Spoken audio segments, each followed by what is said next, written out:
요한계시록 2장 18절로 25절 본문을 한 번 더 대독하겠습니다.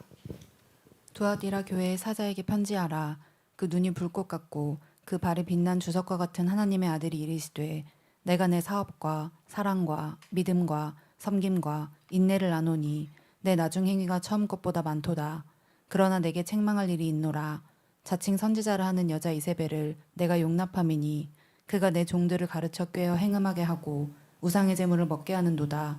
또 내가 그에게 회개할 기회를 주었으되 자기의 음행을 회개하고자 하지 아니하는도다. 볼지어다 내가 그를 침상에 던질 터이요 또 그와 더불어 간음하는 자들도 만일 그의 행위를 회개하지 아니하면 큰 환난 가운데에 던지고 또 내가 사망으로 그의 자녀를 죽이리니 모든 교회가 나는 사람의 뜻과 마음을 살피는 자인 줄 알지라. 내가 너희 각 사람의 행위대로 갚아주리라. 두아디라에 남아있어 이 교훈을 받지 아니하고 소위 사탄의 깊은 것을 알지 못하는 너희에게 말하노니 다른 짐으로 너희에게 지울 것은 없노라. 다만 너희에게 있는 것을 내가 올 때까지 굳게 잡으라. 아멘. 아멘, 아멘. 네, 하나님께 뜻과 마음을 정의하는 이유. 하나님은 하나님을 향한 우리의 뜻, 하나님을 향한 우리의 중심, 우리의 마음을 항상 살피시고 우리 안에, 우리 중심 안에 하나님이 계시면 하나님 나라, 그 천국에 들어가는 것이고 우리 중심에 하나님이 아닌 다른 우상이 있으면, 다른 것이 있으면 하나님을 살펴보실 때 다른 것이 있으면은 그 천국 못 간다는 얘기죠. 결론적인 또 원론적인 얘기지만 아주 중요하게 들으십시오. 하나님께 뜻과 마음을 정의하는 이유는 하나님은 우리 중심 속에 뜻과 마음을 살피시는 분이십니다. 있느냐 없느냐, 우리 안에 믿음이 있냐 없냐, 우리 안에 은혜가 있냐 없냐, 우리 안에 예수가 있냐 없냐, 이것만 살펴보신대요. 예수 있으면 천국이고 없으면 지옥이니까 나는 확실하게 하나님을 향해서 뜻을 정해야겠다, 마음을 정해야겠다. 다시 말하면 죽음 앞에서 담대하고 죽음 앞에서 자신 있고 그 죽음을 아주 담대하게 받아들일 수 있는, 자신 있게 받아들일 수 있는 사람이어야 하니까 하나님 앞에서 뜻과 마음은 항상 정해야 됩니다. 그래서 우리가 임종 때가 됐을 때, 이제 세상 떠날 때가 됐을 때 정말 하나님 앞에서 떳떳해야 되고 자신 있어야 됩니다. 하나님 아버지, 내 영혼을 받으시옵소서. 이제 이 땅에서 내가 목숨을 부지하고 살 시간이 얼마 안 남았으니 하나님, 그저 하나님 말씀대로 뜻대로 다 살지 못한 그저 죄인입니다. 그러니 주님 흘리신 보혈로 나를 정결케 해주시고 예수님이 나를 대신해서 흘리신 피, 그 대속의 은혜, 그 은혜만, 그 공로만 오롯이 붙잡겠사오니, 그 의만 자랑하겠사오니, 그 의만 힘있겠사오니 내 영혼을 받아주십시오. 그렇게 뜻과 마음이 항상 정해져 있는 자가 임종 때도 그 뜻과 그 마음이 정해진 상태로 주님 만나는 것입니다. 여러분들 가족 중에 또 이웃 중에서 정말 죽음 앞에서 자신 있어 하시는구나, 죽음 앞에서 정말 자신 있어 하는구나, 아주 담력을 가지고 죽음을 맞이하는구나, 그런 가족들이 있으면 참 안심이 되겠죠.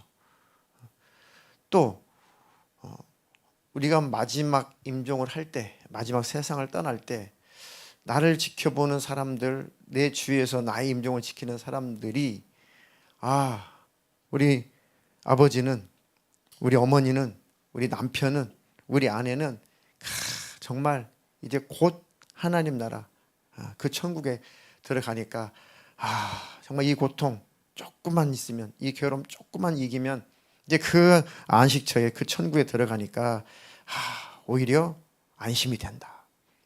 이 믿음을 이렇게 임종 때까지 확실하게 가지고 있어서 너무 안심이 된다. 우리가 죽을 때 주위 사람들이 안심해야 돼요. 불안에 떨면 안 된단 말이에요. 무슨 말씀인지 아시죠? 그걸 생각해 보세요. 내가 이제 임종을 맞이했어요. 내 임종을 지켜보는 주위 사람들이 막 불안해하거나 안타까워하거나 아주 이게 미심쩍거나 그런 나라면 물론 모든 중심은 하나님만 아시지만 그래도 그 증거라고 하는 것이 주위 사람들에게 나타나게 되어 있습니다. 믿음이라는 것은 열매로.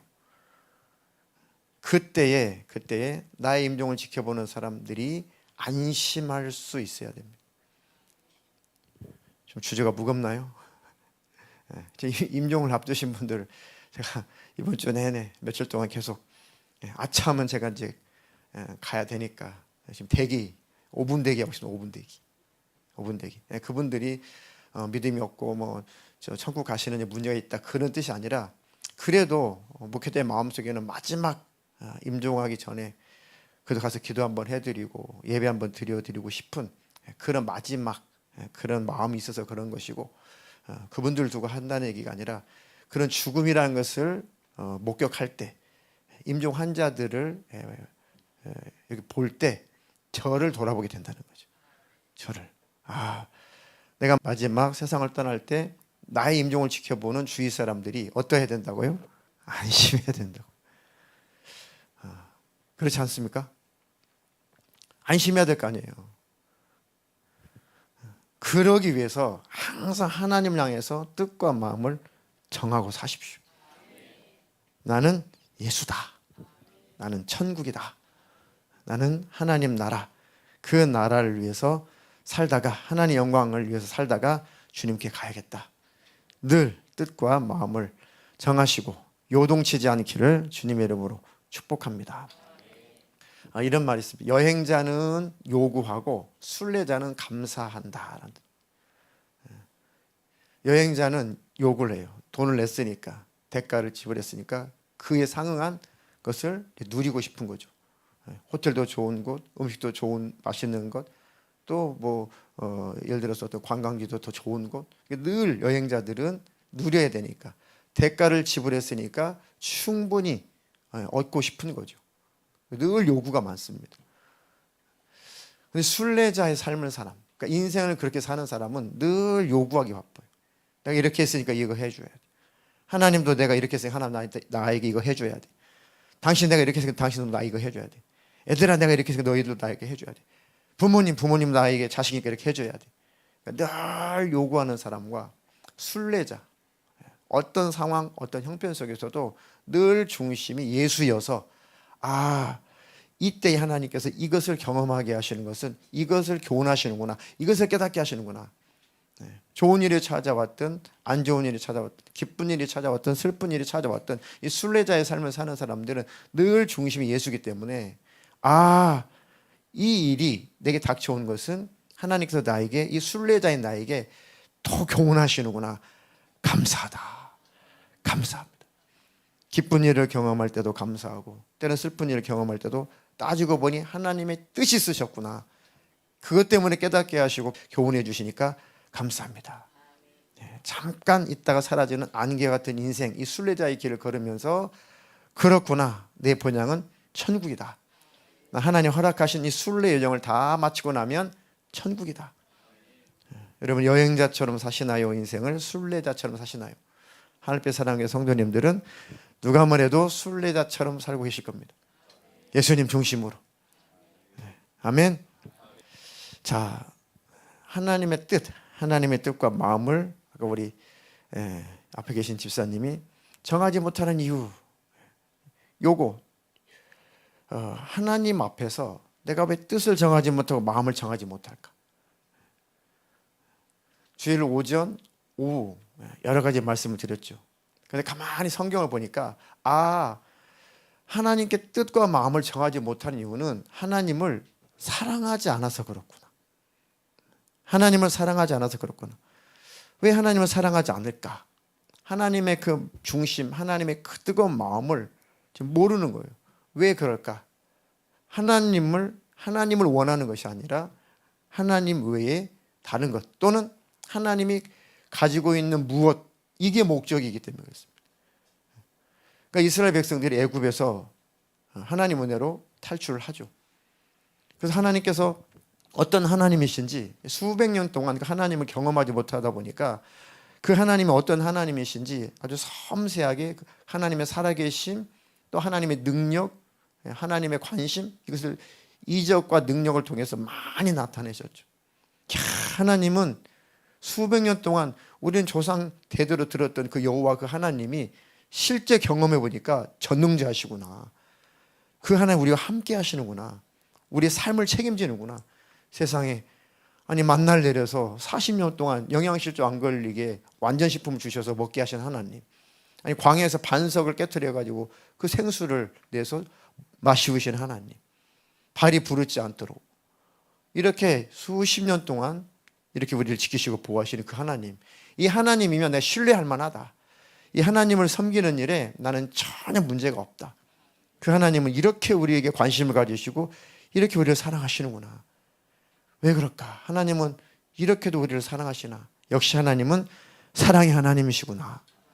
그래서 그 하나님께 마음이 확 가야 되는데 이스라엘 백성들이 계속 마음은 하나님께 가지 않고 하나님 손에 있는 거 자꾸만 그것만 달라고 하는 거예요. 하나님 이것 때문에 힘들어. 이것 좀 해줘. 하나님 또 죽겠어. 이것 좀 해줘. 너무 죽겠어. 이것 좀 해줘. 그러니까 늘 징징징징징징 돼. 하나님이 징징대. 그러니까 하나님께서 모세는 화가 나 죽겠죠. 내가 언제까지 이 백성들에게 이적을 나타내야 되겠냐. 언제까지 내가 하나님의 살아계심을 능력으로 나타내야겠냐. 하나님 도대체 이 목이 고든 백성을 어떻게 제가 인도하겠습니까? 하나님은 너는 나의 거룩함만 나타내. 너는 시킨 대로만 해. 네 백성 아니잖아. 내 백성이잖아. 쉽게 설명하면 그렇죠. 내가 너를 세운 이유는 나의 인내, 나의 자비, 나의 사랑. 내가 어떤 하나님인지 너는 그냥 대신해서 나타내기만 하면 돼. 그렇게 하나님은 자비하시고 인내하신 하나님이십니다. 그 수많은 배신과 배반에도 물론 징계도 있었지만 징계도 사랑이죠. 그 하나님의 중심과 하나님의 마음을 가르쳐 주시려고 백성들의 마음속에 하나님의 그 사랑과 마음을 전해 주시려고 몸부림을 치시죠. 근데 이스라엘 백성들은 그 하나님이 목적이 아니라 그 하나님을 품고 사는 것이 아니라 그냥 현실적인 것에 늘 불평 불만이 많습니다. 그래서 광야 기간이 계속 길어졌던 거죠. 보름이면 한 달이면 끝날 광야 인생 40년간이나 먹다 죽은 인생이 돼버린 거죠. 그나마 여호수아 갈렙 빼고 그 첫 세대는 다 엎드려져 다 죽었죠. 그런 이 구약의 사건들 역사들을 바라보면 정말 아주 단순합니다. 주제가 하나님은 뜻과 마음을 감찰하시고 뜻과 마음을 살피시는 분이구나. 그러니까 하나님께 가서 저 가나안 땅 약속의 땅에 가서 하나님을 예배하고 그 하나님을 찬양하고 하나님을 섬기고 그건 관심이 없는 거예요. 그것은 그냥 이 현재 답답함, 불편함, 배고픔, 굶주림, 목마름, 또 적군에 대한 어떤 위협으로부터 보호, 그거나 빨리 해결해 필요하죠. 해주시잖아요, 하나님께서. 근데 마음은 하나님께로 가지 않는 겁니다. 참 하나님 구애 활동을 40년 동안 하죠. 구애 활동. 장가 들으시려고 구애 활동 하시는 겁니다. 마음이 열려서 하나님의 마음이 들어갈 때까지, 마음을 열어 그 하나님의 마음을 이해해 줄 때까지 계속 구애 활동을 하는 겁니다. 내가 이렇게 사랑해. 내가 이렇게 너를 참아줬어. 내가 너를 이렇게 봐줬어. 내가 너를 이렇게 인도해줬어. 모르겠니? 정말 모르겠니? 정말 내 마음 모르겠니? 내가 너를 이렇게 사랑했잖아. 40년을 돌이켜봐라. 40년을 돌이켜봐라. 이제 가나안 땅에 들어가기 전에 요단강 이쪽 동편에서 얘기를 하죠.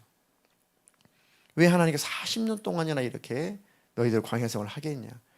이제 하나님 입에서 나오는 모든 말씀으로 좀 살라는 것을 가르쳐주고 싶었다. 이거 뭡니까? 하나님과 친밀하게 교제하며 살고 싶다는. 하나님 나랑 같이 좀 살자. 이제 집 나가지 말고 나랑 같이 한 집에서 살자. 베들레헴 뭡니까? 떡집이죠. 떡집.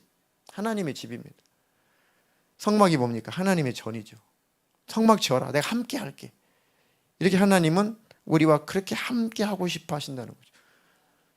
근데 이스라엘 백성들은 그 하나님은 안중에도 없어요. 불편하니 현실 좀 빨리 좀 해결해 주십시오. 하나님 살아계시고 하나님의 능력이 있으시다면서 지난번에 그렇게 해주셨으니까 이번에도 좀 해주시면 안 돼요? 빨리 좀 해결해 주면 안 돼요? 늘 불평, 불만, 원망. 그러니까 하나님은 목적이 아니고 그 현실의 어려움에서 탈피하고 싶은 그것이 목적이고 하나님 손에 있는 것, 요것만 하나님 손에 있는 걸 그것만 가져가려고 하니 하나님께서 답답할 노릇이죠. 그래서 하나님께 뜻과 마음을 정하지 못하는 것은 하나님을 사랑하지 않아서 그렇습니다. 하나님을 사랑하지 않는다는 것은 하나님의 마음을 몰라서 그렇습니다. 또는 하나님의 사랑을 알았지만 하나님을 향한, 하나님 날 향하신 그 사랑이 사라졌든지 기억하지 못하든지 하나님의 그 마음이 내 안에서 희미해져 가든지 그렇기 때문에 뜻과 마음을 또 정하지 못하는 것이죠. 자, 고린도전서 10장 7절로 11절 읽겠습니다. 그들 가운데 어떤 사람들과 같이 너희는 우상 숭배하는 자가 되지 말라. 기록된 바 백성이 앉아서 먹고 마시며 일어나서 뛰논다 함과 같으니라. 그들 중에 어떤 사람들이 음행하다가 하루에 2만 3천 명이 죽었나니 우리는 그들과 같이 음행하지 말자.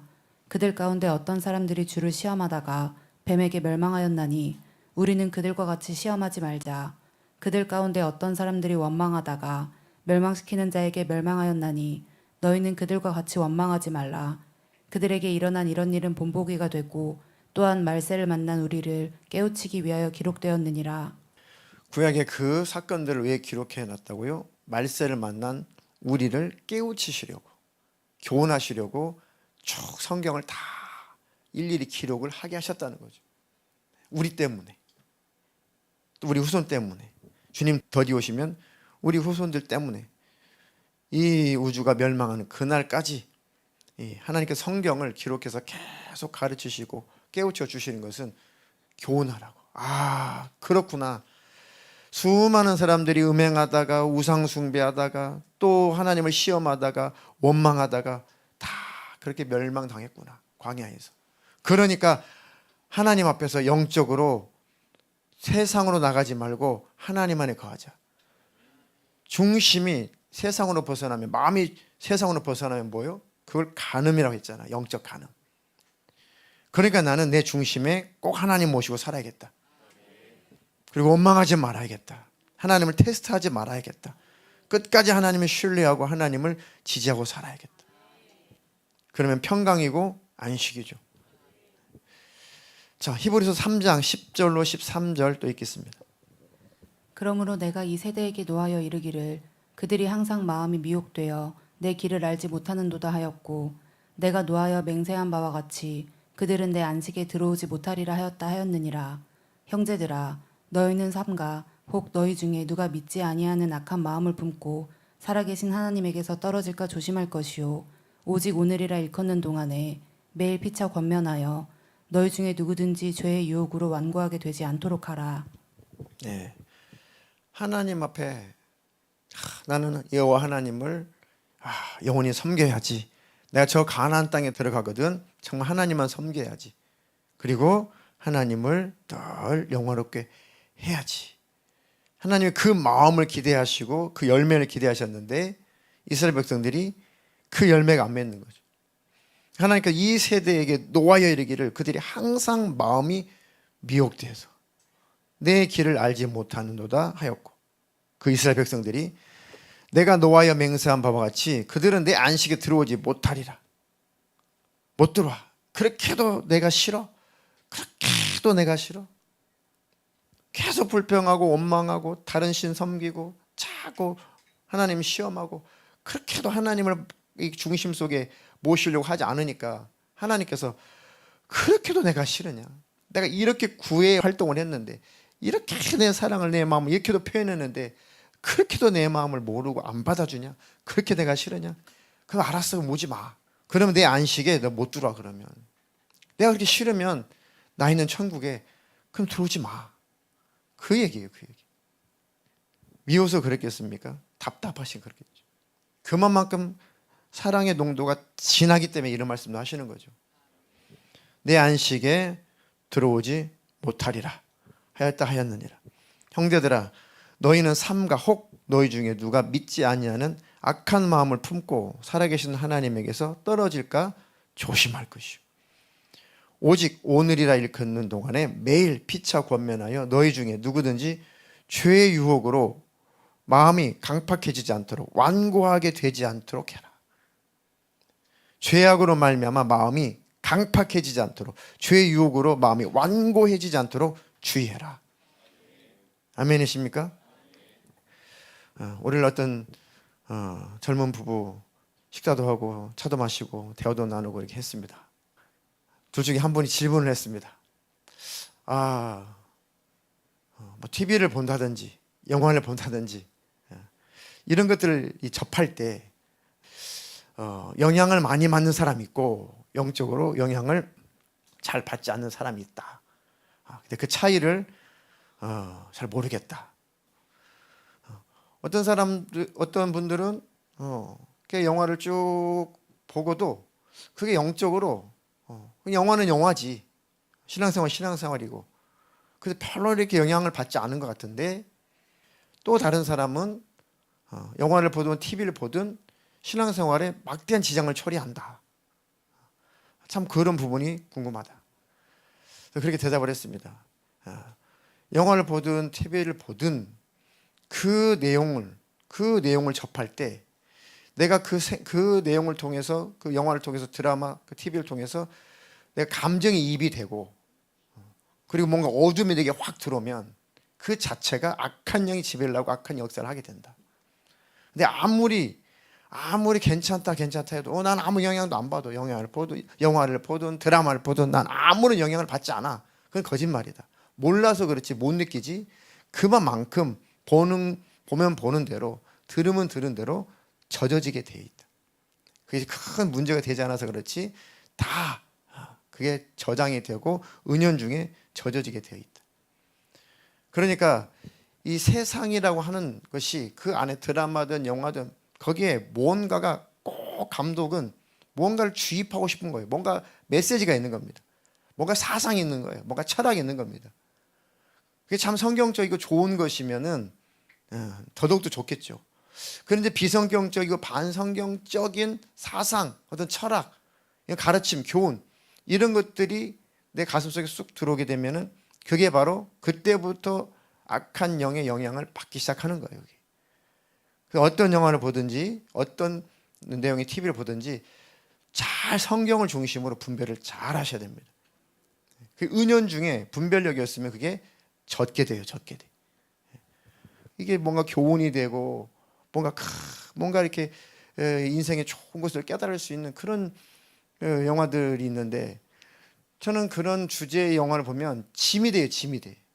왜냐하면 그걸 보면 감정이입이 돼가지고 잠이 안 와요. 막 제가 괴로워해, 그 주인공에 대해서. 그러니까 심각한 영화를 보면 짐이 돼. 그러니까 예를 들어 이겁니다. 뭐 예를 들면 장애를 둔 부모 그의 인생 일대기, 예를 들어 그렇게 영화가 됐단 말이에요. 그럼 너무 힘들어. 얼마나 힘들까 저 부모는.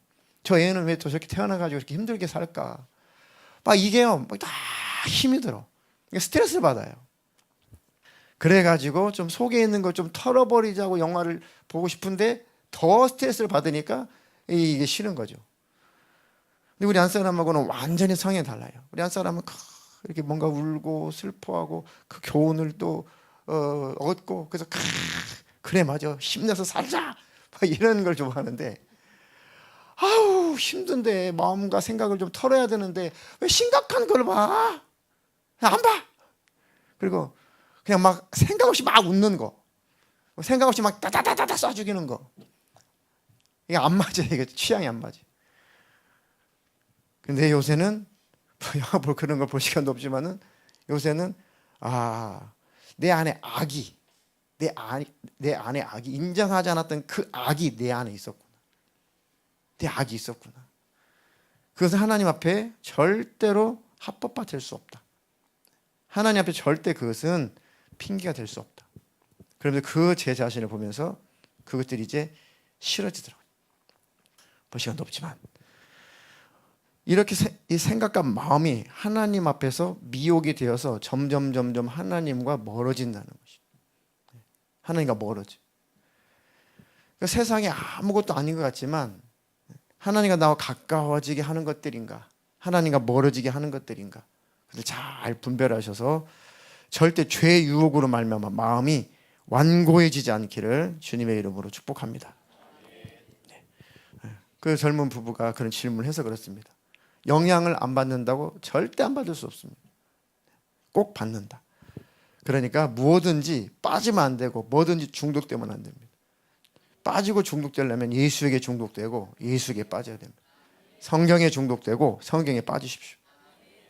가끔 뭐 문화활동 하지 말라는 게 아닙니다. 그 문화활동을 통해서 세상을 알게 되고 인생을 알게 되고 사람을 알게 되고 그렇구나. 우리가 경험하지 못한 그런 세계, 뭐 2차 대전에 관한 독일 나치 시대 그에 관한 뭐 굉장히 좋은 영화들 많이 나왔죠. 그걸 보면서 참 많은 것을 교훈을 얻습니다.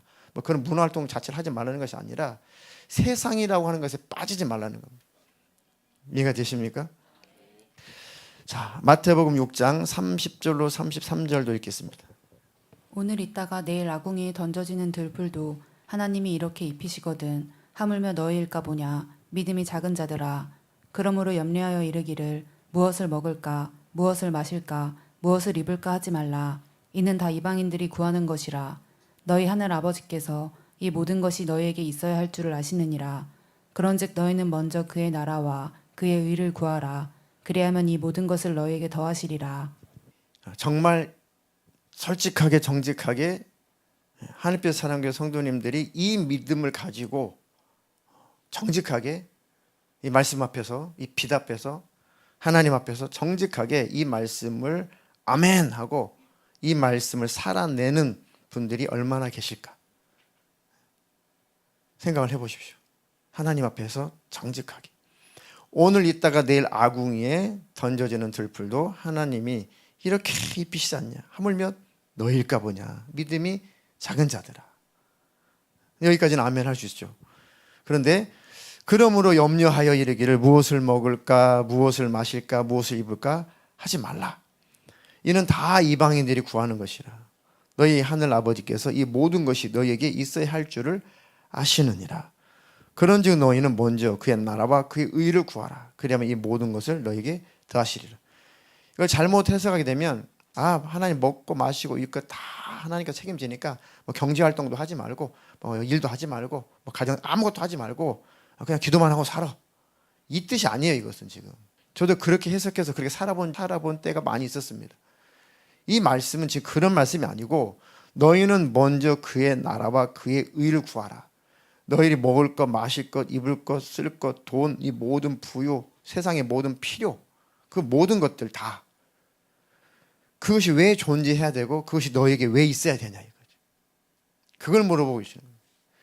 너희는 정말 하나님의 나라와 하나님의 그 의가 전파되고 하나님의 의가 온 누리에 전해지고 하나님의 그 의가 많은 사람들에게 전달되는 그 일로 먹을 것, 입을 것, 쓸 것 다 돈, 명예, 지식 그래서 이것 때문에 이게 필요한 거냐 뭐가 우선순위냐를 물어보시는 거죠.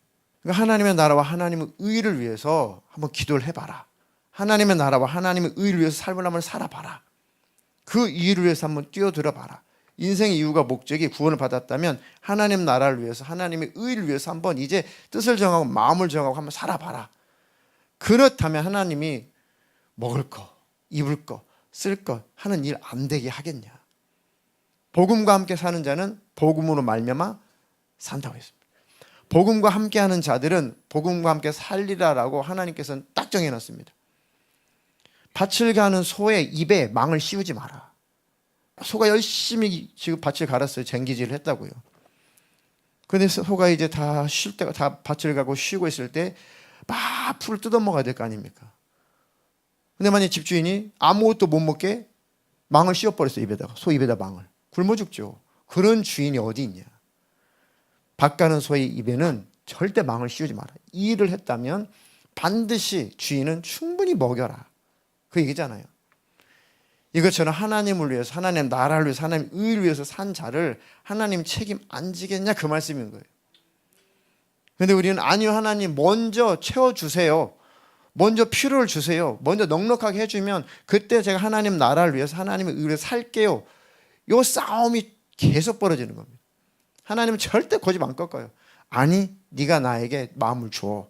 네가 나에게 믿음을 줘. 네가 나에게 중심을 줘. 네가 너를 나에게 줘. 그러면 내가 너에게 해줄 겐데 우리는 또 아니요 하나님 알겠으니까 믿습니다. 제 필요를 다 채워주시고 여유를 주시면 제가 뭔가 하나님 일에 할게요. 이게 지금 현재 기독교인들의 생각이란 말이죠. 다 그런 것은 아니지만 정직하게 말하면 이 싸움이에요. 너희는 먼저 그의 나라와 의를 구해라.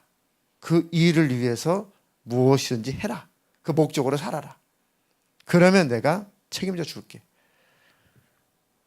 네, 아멘이에요. 하지만 실상은 그렇지 않죠. 실상 그렇지 않죠. 일단 하나님 좀 넉넉하게 그 주위 환경도 더 정리해 주시고 마음 편안하게 해주시고 좀 뭔가 건강이라든가 물질이라든가 뭐 가정사라든가 뭐 직장 뭐 장사하는 거 모든 것들이 넘치고 넉넉하고 좀 여유가 있을 때 그때 제가 하나님 나라를 위해서 또 시간도 남을 때 그때 하나님 나라 살게요. 제가 열심히 돈 벌고 빚 다 갚고 뭐 은퇴하고 이제는 할 일도 없고 돈은 뭐 다 쌓아놓고 그때도 열심히 하나님을 할게요. 이게 문제라는 겁니다. 이게 제가 열심히 다 일하고요. 그리고 뭐 이제 뭐 다 노후 준비 다 끝내버리고 그리고 뭐 남는 건 시간밖에 없고 뭐 돈도 뭐 넉넉하게 좀 있고 해서 죽을 때까지 뭐 쌓아놓은 거 있고 그때쯤 되면 제가 그의 나라와 그 일을 한번 구해 볼게요. 거기까지 좀 한번 잘 나가게 좀 해줘 보세요, 하나님. 이런 은연중에 이런 정신이 깔려 있는 거예요, 기독교인들에게. 그러니까 하나님으로부터 주어지는 것들이 그래서 넉넉하지 않을 수가 있는 겁니다. 이해가 되십니까? 근데 이런 내 자아와 싸우는 게 큰 전쟁이에요, 큰 전쟁. 사실. 왜요? 우린 현실을 보잖아요. 육신을 가졌잖아요. 또 새끼들이 자라나고 있잖아요. 돈 쓸 때 많죠. 그렇죠? 또 시간도 막 다투어서 시간을 또 써야 되죠. 우리 눈에 보이는 현실들이 사실은 너무 합리적으로, 합법적으로 우리에게 확 다가옵니다. 근데 말씀을 보면, 그래, 한번 하나님을 신뢰해보자. 그 하나님께 나를 한번 맡겨보자. 나를 내려놓고 하나님을 붙잡아보자. 나를 비우고 하나님의 뜻을 한번 붙잡아보자. 이게 사실 창세기부터 계시록까지 흐르는 주제입니다. 하나님과 우리와 이걸 싸우고 있는 거예요. 누가 하나님이냐, 누가 주인이냐, 뭐가 우선이냐. 이 주제가 창세기부터 계시록까지 계속 성경에 흐르고 있습니다. 그래서 하나님, 저 자신을 내려놓고 저 자신을 부인하고 제 십자가를 지고 주님 따라가겠습니다. 그렇게 딱 깨달아서 그 주님의 무릎을 꿇는 순간에 하나님께 뜻과 마음을 완전히 정하게 되는 것입니다. 아멘이십니까? 너희는 먼저 그의 나라와 의를 구하라. 그리하면 이 모든 것을 너에게 더해주마. 믿어지십니까? 그렇게 사는 일생을 사는 저와 여러분들이 되기를 축복합니다. 하나님께 뜻과 마음을 정한 자들의 모습은 또 어떠한 모습이고 그들이 받는 복은 어떤 복인가. 요한계시록 14장 1절로 5절 읽겠습니다.